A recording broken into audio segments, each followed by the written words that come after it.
শুনতে হবে, গুরুত্বপূর্ণ কথা, গুরুত্বপূর্ণ কথা, এত দামি কথা যে আল্লাহ কথা বলতে গিয়া কসম করছে। কম দামি না দামি? আল্লাহর কথার এমনি দাম, আবার করছে কসম। এখন প্রশ্ন আসতে পারে, আল্লাহ কসম করলেন কেন?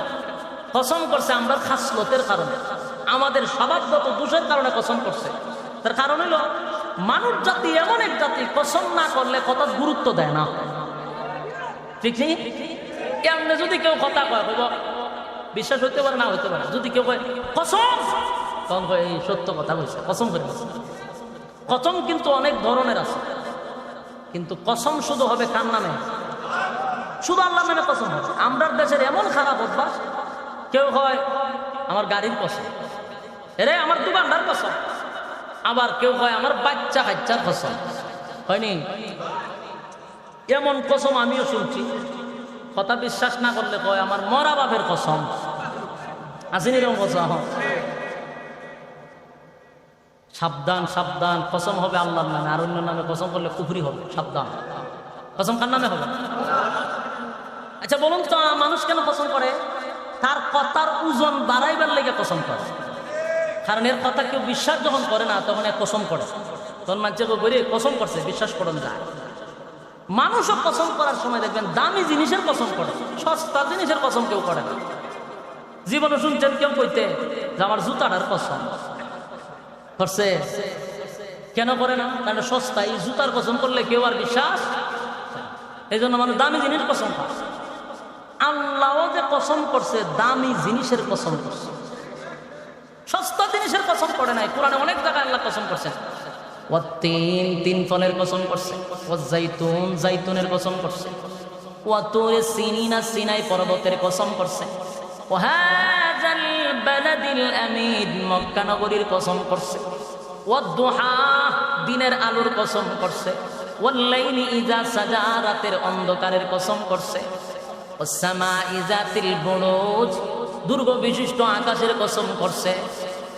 আসেনি এরকম কসম? আল্লাহ অনেক জিনিসের কসম করছে গো। সূরা আসরের মধ্যে আল্লাহ বলেন ওয়াল আসর, সময়ের কসম, সময়ের কসম, সময়ের কসম, সময়ের কসম। এরা আমার যুবক ভাই, পৃথিবীর মধ্যে সবচেয়ে বেশি দামি, সবচেয়ে বেশি দামি হলো সময়। সময়ের থেকে দামি আর কোনো কিছু নেই। যত জিনিসের কসম করা হোক, সময়ের থেকে দামি আর কোনো জিনিসের কসম হতে পারে না। আমরা সময়ের মূল্য জানি না, এই জন্য আমরা ডেভেলপ হতে পারি না। আমাদের অলসতার কারণে আমরা অনেক পিছায়া যাই। সময়ের গুরুত্ব যদি দিতাম, তাহলে আমরা অনেক উপরে চলে যেতাম। আল্লাহর নবী বলেন, দুনিয়া হোক পরকাল হোক, দুনিয়া হোক পরকাল হোক, যে যেই লাইনে সময়ের গুরুত্ব দিবে সে তত ডেভেলপ হবে। দুনিয়াদার যদি দুনিয়ার দিকে মেহনত করে, দুনিয়ার দিকে সে ডেভেলপ হয়ে যাবে। পরকালের দিকে যে সময় দিবে, পরকালের দিকে সে অনেক উপরে চলে যাবে। মূল হলো সময়। সময়ের গুরুত্ব নাই। এখানে যারা পয়সা রয়েছেন, বলুন তো দেখি সময় যাচ্ছে কিনা? যারা বিছনায় হইয়া হইয়া মোবাইল টিপে সময় যাচ্ছে কিনা? রাস্তাঘাটে দোকানপাটে যারা আড্ডা মারতেছে, সময় তাদের জন্য থেমা রইছে। অশ্লীল ভিডিও যারা দেখতেছে, সময় থেমা রইছে। সব জায়গায় সময় যাচ্ছে, কিন্তু সময় সব জায়গার এক সমান মূল্য না। এখানে পয়সা যে সময় দিচ্ছেন, আল্লাহর কসম, আল্লাহর কসম, কিয়ামতের মাঠে হইতে পারে সময়টার জন্য আল্লাহ রাব্বুল আলামিন বান্দাকে জান্নাত দিয়া দিতে পারে। বান্দার কোন আমলে বান্দা জান্নাতে যেতে পারবে না আল্লাহর দয়া মায়া ছাড়া। মালিক যদি বলে বান্দা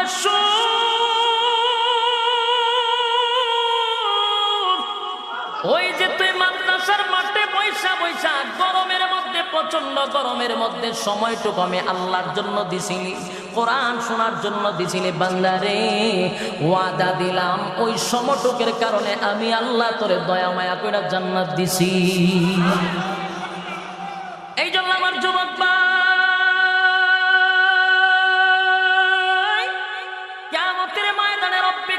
বান্দার উসিলা তালাশ করবে, উসিলা তালাশ করবে, উসিলা তালাশ করবে। এই মাঠে যারা বসছেন হতে পারে এটা আপনার একটা উসিলা।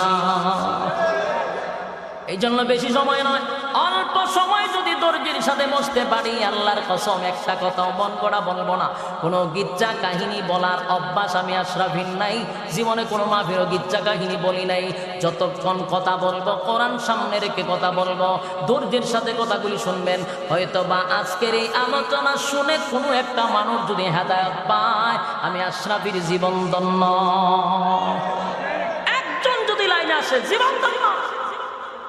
আমি আপনাদের হাতে পায়ে ধরে বলি, সময়ের কসম করছে আল্লাহ, ওয়াল আসর ইন্নাল ইনসানা লাফি খুসর। এ যুবক ভাই, আল্লাহ বলেন সময়ের কসম, পৃথিবীর সব মানুষ ক্ষতিগ্রস্ত। কি বুঝলেন? রব্বে কারীম নিজে বলেন, আল্লাহ নিজে বলেন, আল্লাহ নিজে বলেন, আল্লাহ নিজে বলেন মানুষ ক্ষতিগ্রস্ত, মানুষ ক্ষতিগ্রস্ত, মানুষ ক্ষতিগ্রস্ত। তাহলে বলুন আমরার বাঁচার কোনো উপায় আছে? আছে চারটা। কয়টা? এই সূরার মধ্যে আল্লাহ চারটা বিষয় জানায়া দিছে। পৃথিবীর সব মানুষ ক্ষতিগ্রস্ত, কিন্তু চার কাজ করবে যারা তারা ক্ষতিগ্রস্ত না। এখন আপনি আজকে আলোচনায় বসে সিদ্ধান্ত নেন আজকের আলোচনাটা কত গুরুত্বপূর্ণ। আপনি এখনই জানতে পারবেন যে এই চার কাজ করলে আপনি ক্ষতিগ্রস্ত হবেন না। যেখানে আল্লাহ নিজে কসম করে বলছে পৃথিবীর সব ক্ষতিগ্রস্ত, চার কাজ যারা করবে এরা ক্ষতিগ্রস্ত না।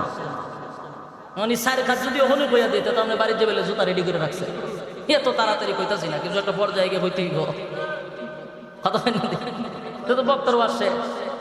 কিন্তু আল্লাহর কসম, রব্বে কারীম বলেন ওয়াল আসর, সময়ের কসম, সময়ের কসম, ইন্নাল ইনসানা লাফি খুসর, মানুষ ক্ষতিগ্রস্ত, মানুষ ক্ষতির মধ্যে আছে। কে বলছে? আল্লাহ যদি কয় ক্ষতিগ্রস্ত, মানুষ ক্ষতির মধ্যে আছে, বলুন এই কথার মধ্যে কোনো বেজাল আছে? আবার আল্লাহ এই সূরার মধ্যেই জানায়া দিয়েছেন চার কাজ যারা করবে তারা ক্ষতিগ্রস্ত হবে না। আমি আপনাদেরকে চারটা বিষয় জানায়া দিব। এর আগে আসুন সূরাটা আল্লাহ কেন নাজিল করলেন। রব্বে কারীম বলেন মক্কার মানুষ আল্লাহর পয়গম্বরকে বলতে লাগলেন মুহাম্মদ ক্ষতিগ্রস্ত হয়ে গেছে। আর আল্লাহ বলেন ওয়াল আসর, সময়ের কসম। আল্লাহ তো এইভাবে বলতে পারতেন হুজুর এদেরকে বলুন আপনি ক্ষতিগ্রস্ত হন না, এরা ক্ষতিগ্রস্ত, এইভাবে বলেন। আল্লাহ কয় নবী গো, সূরা আসর আপনার কাছে নাজিল করলাম। এই সূরাটা হলো একটা স্কেল, একটা মাপকাঠি, এটা একটা মিটার। বলুন কি মিটার? বুঝেননি? মাপ দেয়, ওজন করে, স্কেল। এই সূরাটা একটা স্কেল। কে ক্ষতিগ্রস্ত আর কে লাভবান, এই সূরাটা হলো একটা স্কেল। আপনার এখানে বসে আজকে মাপ দিতে পারবেন কে ক্ষতিগ্রস্ত আর কে লাভবান। এখানে বসে আপনাদেরকে আমি স্কেল দিয়ে মাপ দিয়ে দিব, প্রত্যেকে মাপ দিয়ে দেখবেন কে ক্ষতিগ্রস্ত আর কে লাভবান ইনশাআল্লাহ।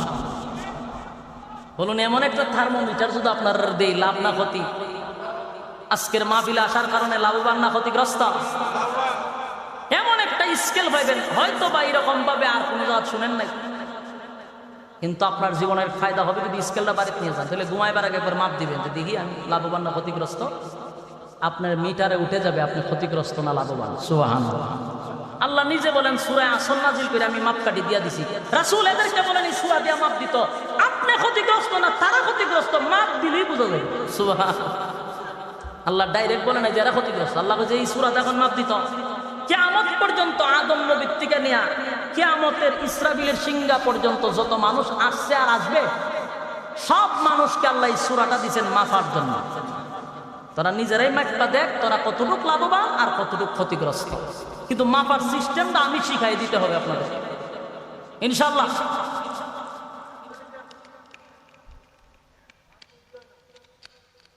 তাড়াতাড়ি দিলে আমার ডাবল সুবিধা। আমিও সেটা যে কোনো রকম খালি শেষ হইতো। বিশেষ করলাম বসে বিরক্ত হইতেছে। তাড়াতাড়ির জন্য আমি ভূমিকা দিলাম না ডাইরেক্ট, কিন্তু আয়াতের ভিতরে ঢুকে ওয়াজ শুরু করছি না, কোনো লম্বা করছি। তাহলে মনোযোগ দিয়ে শোনেন। রব্বে কারীম বলেন পয়গম্বর আপনি সূরা আসর নাজিল করে আমি তাদেরকে আপনি একটু জানায়া দেন কে লাভবান আর কে ক্ষতিগ্রস্ত। এই সূরা দিয়া মাপ দিলেই বোঝা যাবে। বাতিল করছে। আরে যুবক ভাই, রব্বে কারীম বলেন ওয়াল আসর, সময়ের কসম, সময়ের কসম, ইন্নাল ইনসানা লাফি খুসর, মানুষ ক্ষতিগ্রস্ত। এবং কে লাভবান কে ক্ষতিগ্রস্ত সূরা দিয়া মাপ দিলে পাওয়া যাবে। এখন আসুন আমরা সর্বপ্রথম বুঝি লাভ বলতে আল্লাহ কি বুঝাইছে আর ক্ষতি বলতে আল্লাহ কি বুঝাইছে। এই জিনিসটা তো বোঝা দরকার। লাভ বলতে কি বুঝলেন আর ক্ষতি কি বুঝলেন, এই জিনিসটা বোঝা দরকার। আমরা যারা এই পৃথিবীতে আসি, আল্লাহ বলেন এই পৃথিবীটা হলো একটা ব্যবসার জায়গা। বলুন এই পৃথিবীটা কি? ব্যবসার জায়গা। বলুন তো দেখি ব্যবসা করতে সর্বপ্রথম কি লাগে? মাশাআল্লাহ, সঠিক উত্তর দিয়েছেন। ব্যবসা করতে পুঁজি লাগে। ব্যবসা করতে পুঁজি লাগে। আল্লাহ বলেন দুনিয়াটা হলো ব্যবসার জায়গা, আর ব্যবসা করার জন্য প্রত্যেকটা মানুষকে একটা করে পুঁজি দিছি। এই পুঁজিটার নাম হলো হায়াত। বলুন পুঁজির নাম কি? ওই যে সময়, এই সময়টাই হায়াত। আল্লাহ যে সময়ের কসম করছেন, এটা কোন সময়? তোমার হায়াতের কসম, তোমার সময়ের কসম, তোমার জীবনের কসম। আল্লাহ বলেন এই পৃথিবীতে আসছো তুমি ব্যবসা করার জন্য। ব্যবসাটা কি? নেক আমল। বলুন ব্যবসাটা কি? এই নেক আমল নামক ব্যবসা করতে গেলে পুঁজি দরকার। পুঁজিটা হলো আমাদের জীবনের হায়াত। তাহলে আল্লাহ বলেন আমি পুঁজি দিছি সীমিত, পুঁজি দিছি সীমিত, কিন্তু মুনাফা অর্জন করতে হবে অসি। বলুন পুঁজি কতটুক? সীমিত, মুনাফা অল্প। পুঁজি দিয়ে আল্লাহ দুনিয়াতে পাঠাইছে। আল্লাহ বলেন এই পুঁজি দিয়া তুমি ব্যবসা করো। জীবনে যদি এই ব্যবসায় একবার লস খাও আর কোনোদিন এই ব্যবসায় সফল হতে পারবা না। আমার যুবক ভাইরা দিলের কান লাগায় এখন কথাগুলি শুনবেন। যুবক ভাইদেরকে বারবার বলছি দিলের কান লাগায় শুনেন। বাইরে এটা বড় গুরুত্বপূর্ণ কথা। জীবনের সবচেয়ে দামি একটা কথা আপনাদের কাছে বলে যাব। এমন একটা দামি কথা, মনোযোগ দিয়া শুনেন, বালিশের সঙ্গে মাথা লাগাইয়া চিন্তা করে দেখবেন। আল্লাহ নিজেই বলেন বান্দারে আমলের ব্যবসা করার জন্য সীমিত একটা পুঁজি দিছি। পুঁজিটার নাম হলো তোর হায়াত। হায়াতের কসম করছে আমার আল্লাহ। জীবন পুঁজির কসম। যাদের বয়স এখানে 40 বছর, তোমার 40 বছরের জিন্দেগির কসম করছে আমার আল্লাহ। যার 60 বছর 60 বছরের কসম, 80 বছর 80 বছরের কসম। মোট কথা তোমার জীবনের সবটুকু সময়ের কসম করে আল্লাহ বলেন বান্দারে ক্ষতিগ্রস্ত, ক্ষতিগ্রস্ত। সময়ের মূল্যায়ন কর, কারণ পুঁজি খুব সীমিত। পুঁজি দুনিয়ার ব্যবসা বাণিজ্য যদি একবার কেউ লস খায় গো, আরেকবার তার আত্মীয় স্বজন পুঁজি দিয়া আবার ব্যবসা শুরু করতে পারে। কিন্তু দুনিয়া নামক জীবন পুঁজির ব্যবসা বড় সীমিত। একবার যদি পুঁজি ফোড়ায়া যায় আর কোনো দিন ব্যবসায় ডেভেলপ হওয়ার সম্ভাবনা নাই। এই জন্য পুঁজি সীমিত। অল্প পুঁজি লইয়া তুমি দুনিয়ার জমিনে আসছো, অথচ তুমি হেলায় আর খেলায় সময় নষ্ট করতেছ। দুনিয়ার সব জিনিস বুঝো রে, কিন্তু পরকাল বুঝো না। তোমারে যদি নামাজের কথা বলি, তুমি বলো হুজুর আমার প্যান্ট বালা না, উজু করে তুই গোসল করছি না, হুজুর প্যান্টের মধ্যে মুখ লাগছে, বসরাত লাগছে। এই ইমাম সাহেব যদি কেমন আসেন না নামাজে যায়, বেচারা কয় হুজুর আমার সময় নাই। নেতারে গিয়া কয় আসেন না ভাই নামাজে যায়, হুজুর আমার সময় নাই। আল্লাহ বলেন বান্দারে দুনিয়ার সব সময় আমি দিলাম, তুই আমারে সময় দিলি না। তোর সময় আছে ফুটবল খেলা দেখার সময় আছে, ক্রিকেট খেলা দেখার সময় আছে, ইউটিউবে সময় আছে, ফেসবুকে সময় আছে, অশ্লীল দেখার সময় আছে, সব জায়গায় সময় আছে। সময় নাই শুধু আমি আল্লাহর বেলা। আরে যুবক ভাই, রব্বে কারীম হায়াতের কসম করছে গো। আল্লাহ বলেন সময় বড় কম।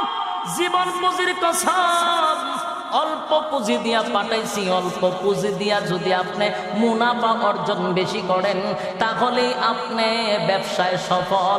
আর যদি পুঁজি ফুরায়া যায়, আমল সীমিত হয়, বলুন ব্যবসায় লাভবান না ক্ষতিগ্রস্ত?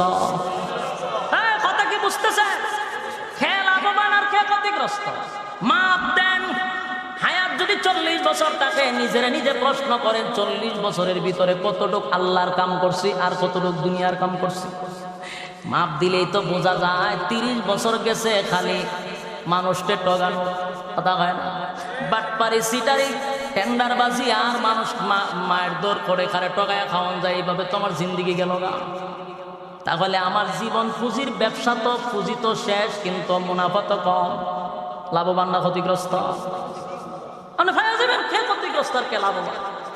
যুবক ভাই, যার 50 বছর এখন এই মুহূর্তে একটু মাথা খেলাইয়া প্যান্ডেলের ভিতরে বসে হিসাব করে দেখেন 50 বছরের হায়াতে কতটুক পুঁজি পাইলেন 50 বছর, কিন্তু আপনি মুনাফা কতটুকু অর্জন করছেন, নেক আমল কতটুকু জমাইছেন, আপনি কি ব্যবসায় লাভবান না ক্ষতিগ্রস্ত? সবার মনে মনে জানা, নিজে তো বুঝতে পারতেছেন, কথা হয় না? ব্যবসায় লাভবান না ক্ষতিগ্রস্ত?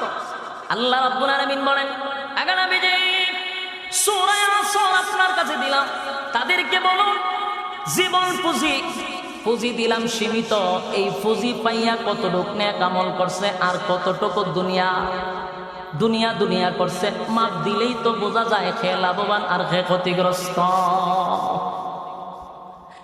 আরে যুবক বাংলা বলেন, সময়ের কসম ইন্নাল ইনসানা লাফি খুসর। আল্লাহ বলেন সব মানুষ ক্ষতিগ্রস্ত, কিন্তু আল্লাহ রাব্বুল আলামিন আয়াতের শেষের দিকে বলেন ইল্লাল্লাযীনা আমানু ওয়া আমিলুস সালিহাতি ওয়া তাওয়াসাউ বিল হাক্কি ওয়া তাওয়াসাউ বিস সাবর। আল্লাহ বলেন 4টা কাজ যারা করবে তারা ক্ষতিগ্রস্ত হবে না। প্রথম নাম্বার কথা হলো যারা ঈমান আনবে। 4 নাম্বারের মধ্যে কয় নাম্বার? কি আনতে হবে? কার উপরে? যুবক ভাই,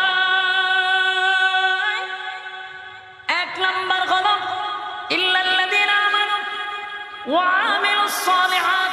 রব্বে কারীম বলেন 1 নাম্বার হলো যারা ঈমান আনবে। কার উপরে? লা ইলাহা ইল্লাল্লাহ, লা ইলাহা ইল্লাল্লাহ, জোরে লা ইলাহা ইল্লাল্লাহ। নেই কোনো মাবুদ আল্লাহ ছাড়া, নেই কোনো মাবুদ আল্লাহ ছাড়া, এক খোদার পর 2 খোদা আর 3 খোদা মোরা কিছু মানি না। বলো লা ইলাহা ইল্লাল্লাহ, ইল্লাল্লাহ, ইল্লাল্লাহ, লা ইলাহা ইল্লাল্লাহ।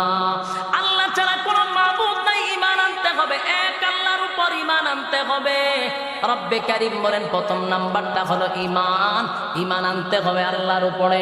2 নাম্বার হলো বান্দারে নেক আমল করতে হবে। বলুন কি?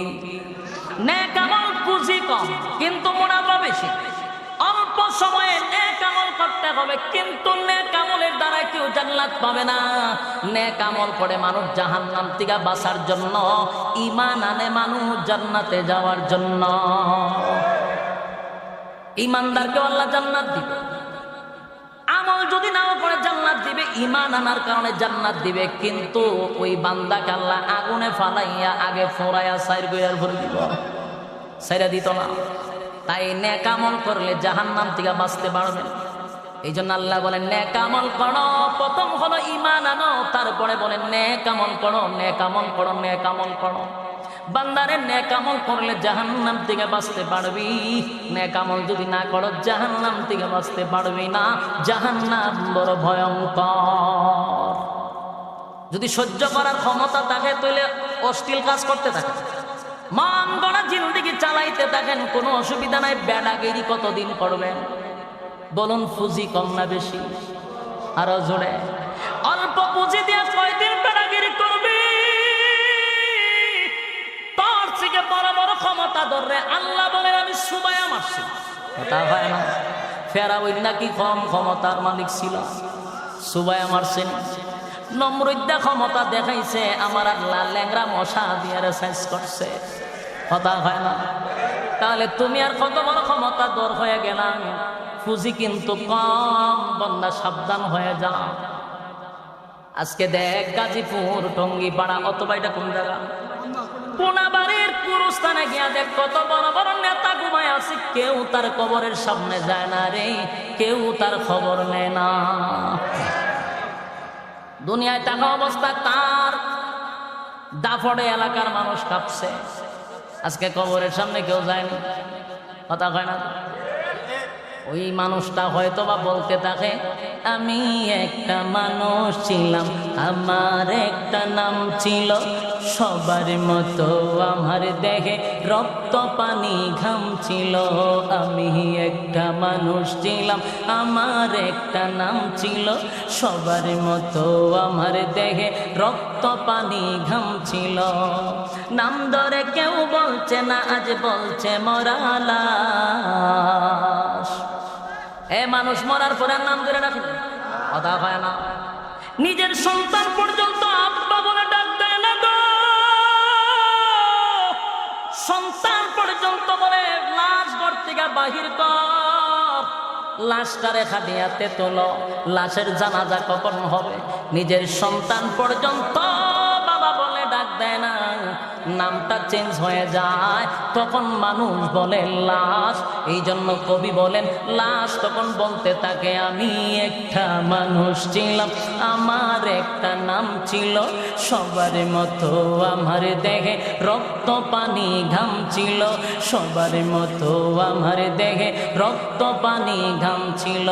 নাম ধরে কেউ বলছে না, আজ বলছে মরা লাশ। নাম ধরে কেউ বলছে না, আজ বলছে মরা লাশ। দাফন হবে জলদি কখন, নইলে সর্বনাশ। এই মানুষ মারা গেলে বলে বেশি সময় রাখতে দেয় না গো, তখন বলে তাড়াতাড়ি দাফন কর, তাড়াতাড়ি দাফন কর, কারণ নাইলে সর্বনাশ হয়ে যাবে। এই জন্য বলেন রাত্রি, আমি একটা মানুষ ছিলাম, আমার একটা নাম ছিল, সবার মতো আমার দেহে রক্ত পানি ঘাম ছিল। নাম ধরে কেউ বলছে না, আজ বলছে মরা লাশ। দাফন হবে জলদি কখন, নইলে সর্বনাশ। রাত্রে সবাই আমার ঘরে লাশের ভয়ে কাঁপছিল, রাত্রে সবাই আমার ঘরে লাশের ভয়ে কাঁপছিল। যুবক ভাই খেয়াল করে দেখবেন, যে বেডরুম আপনি সাজাইলেন স্ত্রীর জন্য, যেই বেডরুমে আপনার প্রিয়তমা নিয়ে রাত যাপন করলেন, বাচ্চা কাচ্চা নিয়ে ঘুমাইলেন, আজকে যদি সেই বেডরুমে মারা যান, আল্লাহর কসম আপনার স্ত্রী ওই রাত্রের বেলায় সেই বেডরুমে যায় না, কারণ এই ঘরে লাশ ছিল। ঠিক না বেটি? এই জন্য কবি বলেন রাত্রে সবাই আমার ঘরে লাশের ভয়ে কাঁপছিল, রাত্রে সবাই আমার ঘরে লাশের ভয়ে কাঁপছিল।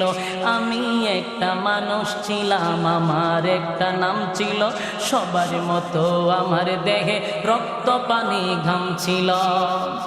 গায়ের জুড়ে দনের জুড়ে কথা বলেছি, অহংকার বাহাদুরির সাথে চলেছি। অহংকার আছে না নাই? ভাব আছে না নাই? শরীর বলবেন গায়ের জুড়ে দনের জুড়ে কথা বলেছি, অহংকার বাহাদুরির সাথে চলেছি।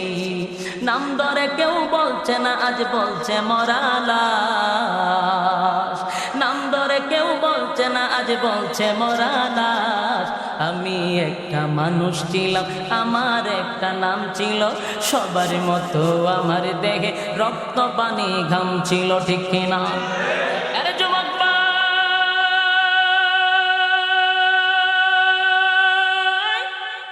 রাত্রের বেলায় আপনার ঘরে কেউ যায় না, রাত্রের বেলায় এই ঘরের ভিতরে লাশ ছিল। কত ক্ষমতা আপনি দেখাইলেন, আজকের বেড়াগিরি আপনার শেষ। যেই ফুজি আল্লাহ দিছিল, ফুজি শেষ, মুনাফা অসীম হওয়ার কথা ছিল, মুনাফা জিরো। আল্লাহ বলেন বান্দারে তোর জীবন পুঁজির ব্যবসায় তুই ক্ষতিগ্রস্ত, লাভবান হইতে পারস নাই। আল্লাহ রাব্বুল আলামিন সূরা আসর নাযিল করে জানায়া দিয়েছেন কে লাভবান কে ক্ষতিগ্রস্ত, কে লাভবান কে ক্ষতিগ্রস্ত। এই সূরাটা হলো একটা মাপকাঠি। বান্দা তোরে জীবন পুঁজি দিলাম, তোরে সীমিত একটা আয়ু দিলাম, এই যে হায়াত নামক জীবনটা এটা আমরা পুঁজি। আল্লাহ বলেন অল্প পুঁজিতে ব্যবসা করতে হবে অনেক। যদি কেউ পুঁজি শেষ হওয়ার আগে ব্যবসায় লস খায়, বান্দা তুই ক্ষতিগ্রস্ত। এই জন্য আল্লাহ বলেন প্রথম নাম্বার হলো ঈমান, 2 নাম্বার হলো নেক আমল, নেক আমল, নেক আমল, নেক আমল। এরপর আল্লাহ বলেন ইল্লাল্লাযীনা আমানু ওয়া আমিলুস সালিহাতি ওয়া তাওয়াসাউ বিল হাক্কি ওয়া তাওয়াসাউ বিস সাবর। আল্লাহ বলেন 2 নাম্বার গেল নেক আমল, 3 নাম্বার হলো হক কথা ওয়াজ করা। 3 নাম্বার কি? কথা বল না, হক কথা বলা তিতা না মিঠা? কথা হয় না, হক কথা তিতারে, এটা মজা লাগে না। আসমানের উপরের ওয়াজ করলে হুজুর বড় বালা, জমিনের নিচে ওয়াজ করলে হুজুর বালা। কিন্তু মাঝখানের ওয়াজ করলে হয় হুজুর তো রাজনীতি করে। যুবক ভাই, শুধু আসমান আর জমিনের নিচের ওয়াজ করে কোনো ফায়দা হবে না। এই জমিনের মানুষকে যদি আপনি জান্নাতে নিতে চান তাহলে প্রেক্ষাপট নিয়ে কথা বলা দরকার। কারণ এখন সোশ্যাল মিডিয়ায় কোন প্রেক্ষাপটে মানুষ চলতেছে বোঝা দরকার আছে না? আগে গীবত করতো শ্বাস তুলে বইয়া, 1 কাপ চা খাইতো আর 14 গোষ্ঠী উদ্ধার করতো। বাস্তব না অবাস্তব? এখন কি আর শ্বাস তুলে বইয়া গীবত করা লাগে? এখন ফেসবুকে ঢুইকা ফেসবুকের ভিতরে লেফেট তোলে হইয়া হইয়া 14 গোষ্ঠী উদ্ধার করে ছেড়া গেছে। তাহলে সিস্টেম পাল্টাইছে নি? আগে গীবত চলতো শ্বাস তোলে, এখন গীবত চলে সালঙ্গের উপরে, খাটের উপরে লেফেট তোলে শুইয়া। সিস্টেম পাল্টাইল নি? 14 গোষ্ঠী উদ্ধার করতেছে, আপনি কইতে পারেন না। কমেন্টের বন্যা বইতেছে। বাস্তব না বাস্তব? এই জন্য প্রেক্ষাপট নিয়ে কথা বলা দরকার। যুবক ভাইরা আল্লাহ নিজে বলতেছেন 3 নাম্বার হলো হক কথাগুলি মানুষের কাছে শোনায়া দাও। কিন্তু হক কথা বড় তিতা, সবার কাছে মজা লাগে না। এই জন্য আল্লাহ বলছেন মজা লাগুক বা না লাগুক, কিন্তু হক কথা বলার দরকার আছে না নাই? হক কথা বললে মাঠে ময়দানে আর বেশি দিন বক্তারে ভাবা যায় না। এরা আমার যুবক ভাই, আল্লাহ বলেন হক কথা বলতে হবে। হক কথা মানে ওয়াজ করতে হবে, নসিহত করতে হবে। আমি আপনাদের সামনে বসে ওয়াজ করতেছি, এটাও একটা ওয়াজ। আবার কেউ গাড়ি লইয়া মসজিদে যায়, এটাও ওয়াজ। কথা কয় না? এটা ওয়াজ। আবার উস্তাদ তার ছাত্র সামনে নিয়ে কিতাব পড়াচ্ছে, এটাও ওয়াজ। কথা হয় না? এটাও ওয়াজ। খালি বইয়া ওয়াজ করলে ওয়াজ না। সব জায়গায় দিনের খেদমত হচ্ছে। আল্লাহ বলেন হক কথাগুলি মানুষের কানে পৌঁছায়া দাও। তাহলে কয় নাম্বার পাইলাম? 3 নাম্বার হলো, 3 নাম্বার হলো হক কথা বলা। 4 নাম্বার হলো ওয়া তাওয়াসাউ বিল হাক্কি ওয়া তাওয়াসাউ বিস সাবর। আল্লাহ বলেন 4 নাম্বার হলো ধৈর্য। 4 নাম্বার কি? ধৈর্য ধারণ করো, সবর করো। সবর যদি না করো কামিয়াব হতে পারবা না। ধৈর্য যার আছে আল্লাহ কামিয়াবি তারে করে। কথা হয় না? যুবক ভাই, আমি জানি প্রচন্ড গরমে আপনারা কষ্ট পাচ্ছেন, তাই 1 নাম্বার হলো ঈমান আনতে হবে কার উপরে। 2 নাম্বার নেক আমল করতে হবে। 3 নাম্বার হলো হক কথা বলতে হবে। 4 নাম্বার হলো ধৈর্য ধারণ করতে হবে। যুবক ভাই, রব্বিক কারীম বলেন ওয়াল আসর, সময়ের কসম, সময়ের কসম, ইন্নাল ইনসানা লাফি খুসর। মানুষ ক্ষতিগ্রস্ত, মানুষ ক্ষতিগ্রস্ত, মানুষ ক্ষতিগ্রস্ত। কিন্তু 4টা কাজ যারা করবে রে তারা ক্ষতিগ্রস্ত হবে না। ঈমান আনবে যারা, নেক আমল করবে তারা, হক কথা বলবে যারা, ধৈর্য ধারণ করবে তারা, তারা কোনোদিন ক্ষতিগ্রস্ত হবে না। আমার যুবক ভাই, শেষ একটা মাপকাঠি হলো, বলো হুজুর আমরা স্কেলটা দিয়া দেন, কেমনে মাপ দিব? মাপটা আগেই দিয়া দিছি বলতে পারেন নাই। সহজ পদ্ধতি হলো কে লাভবান কে ক্ষতিগ্রস্ত বুঝে যাবেন যখন আপনার বয়স থাকবে 30, যখন আপনার 40, যখন আপনার 50, যখন আপনার 60। ঘুমাইয়া ঘুমাইয়া মাপ দিবেন 40 বছরের ভিতরে কতটুক আমার হায়াত, এই 40 বছরের জীবন পুঁজি দিয়া আমি আখিরাতের জন্য কতটুকু করলাম, দুনিয়ার জন্য কতটুকু করলাম। এইভাবে যদি মাপ দেন তাহলেই আপনি মাপকাঠি পেয়ে যাবেন, আপনি ক্ষতিগ্রস্ত না লাভবান।